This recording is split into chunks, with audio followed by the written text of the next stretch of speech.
Assalamualaikum warahmatullahi wabarakatuh. Halo anak-anak, selamat pagi. Gimana nih kabarnya? Nah, hari ini Ibu akan menjelaskan materi mengenai hidup rukun di rumah. Nah anak-anak, jadi hari ini kita akan belajar mengenai pentingnya hidup rukun di rumah, manfaat hidup rukun, nilai-nilai hidup rukun, dan contoh-contoh perilaku hidup rukun di rumah. Jadi, hidup rukun di rumah itu kita bisa saling menyayangi dengan keluarga, dengan kakak, dengan orang tua, ataupun dengan siapapun yang ada di dalam rumah. Selanjutnya adalah manfaat hidup rukun di rumah. Apa sih manfaat hidup rukun? Kenapa sih kita harus belajar hidup rukun di rumah? Nah, yang pertama kita bisa belajar berperilaku jujur. Nah, berperilaku jujur ini dapat menghindari kita dari pertikaian, permasalahan. Nah, kenapa berperilaku jujur? Misalnya, kita sering kesal kan kalau ada yang minjem barang milik kita. Dengan berperilaku jujur, kita bisa bilang terlebih dahulu sebelum kita meminjam barang milik keluarga kita, milik kakak, milik adik, ataupun milik orang tua kita. Nah, misalnya kita ingin meminjam barang seperti mobil-mobilan. Adik, aku boleh minjam mobil-mobilan milik kamu? Kalau misalnya kita sudah diizinkan, berarti kita boleh meminjam. Nah, kalau tidak diizinkan, berarti kita tidak boleh untuk mengambil itu tanpa bilang terlebih dahulu. Artinya kita sudah tidak jujur dan bohong kepada adik kita sendiri.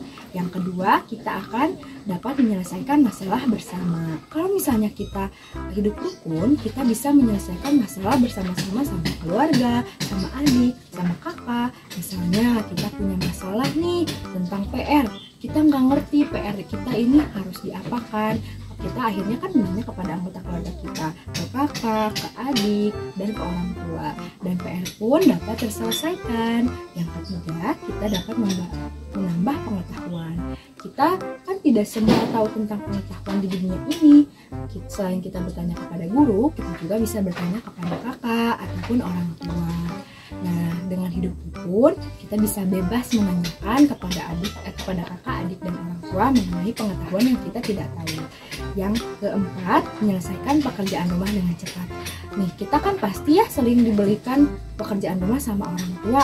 Nah, tapi kita tuh terkadang merasa capek gitu. Terus apa yang harus kita lakukan? Dengan hidup rukun, kita bisa loh meminta bantuan kepada kakak ataupun adik kita untuk dapat membantu kita menyelesaikan pekerjaan rumah dengan cepat.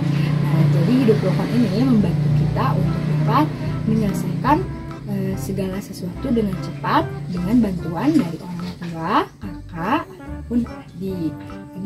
Oke, selanjutnya kita akan belajar mengenai contoh perilaku hidup rukun di rumah. Yang pertama, kita harus bisa berperilaku sopan dan menghargai anggota keluarga. Misalnya ketika kita bertemu, kita harus mengucapkan kata-kata yang sopan, tidak dengan kata-kata yang kasar.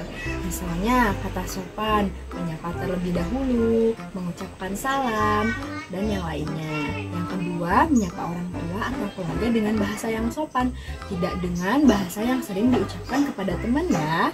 Nah, yang ketiga, mengucapkan terima kasih dan tolong sebelum ataupun sesudah dibantu oleh anggota keluarga. Ketika kita ingin dibantu, kita harus mengucapkan tolong terlebih dahulu. Misalnya, kalian ingin meminta tolong mengambilkan barang yang ada di atas lemari. Kita harus mengucapkan kata tolong terlebih dahulu. Misalnya seperti, tolong kak ambilkan barang yang ada di atas lemari. Dan sesudahnya kita harus mengucapkan kata terima kasih kepada orang yang sudah menolong kita. Nah, selanjutnya adalah saling berbagi dan meminjamkan barang ataupun mainan. Ketika kita memiliki barang ataupun mainan, kita harus dapat berbagi dan meminjamkannya kepada anggota keluarga seperti kakak ataupun adik agar tidak terjadi perselisihan ataupun pertikaian. Dan dengan itu kita dapat menjaga hidup rukun yang ada di rumah. Selanjutnya adalah membantu dan menjaga atau merawat anggota keluarga yang sedang sakit. Misalnya kakak atau adik kita sedang sakit, kita harus dapat membantu untuk merawat mereka. Misalnya dengan menjenguk, membawakan air, ataupun sekedar menengok dan mengajak mereka berbicara. Selanjutnya adalah mendengarkan dengan penuh perhatian ketika orang lain berbicara. Anak-anak, kalau misalnya sedang ada orang yang berbicara di depan ataupun di depan kalian, kalian harus bisa memusatkan perhatian kalian ke sana, mendengarkan dengan baik. karena artinya itu adalah kalian menghormati orang yang sedang berbicara. Selanjutnya adalah saling membantu membersihkan peralatan rumah. Nah, kita kan sering mendapatkan tugas dari orang tua mengenai membersihkan ataupun mengurus peralatan yang ada di rumah. Nah, kita harus saling membantu dengan anggota keluarga kita yang lain. Jangan melalaikan tugas yang telah diberikan. Selanjutnya kita akan membahas mengenai nilai-nilai hidup rukun di rumah. Yang pertama, saling tolong-menolong.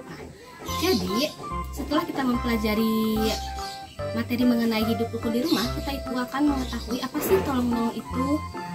Yang kedua, menjauhi pertikaian atau perkelahian. Nah, jadi dengan belajar mengenai materi hidup rukun ini, anak-anak bisa mengetahui ya, dan bisa lebih menghindari terjadinya perkelahian yang ada di dalam rumah.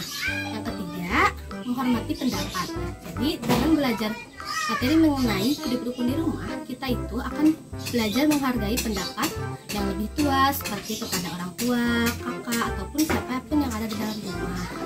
Nah, terima kasih. Untuk selanjutnya, Ibu nantikan pertemuan kalian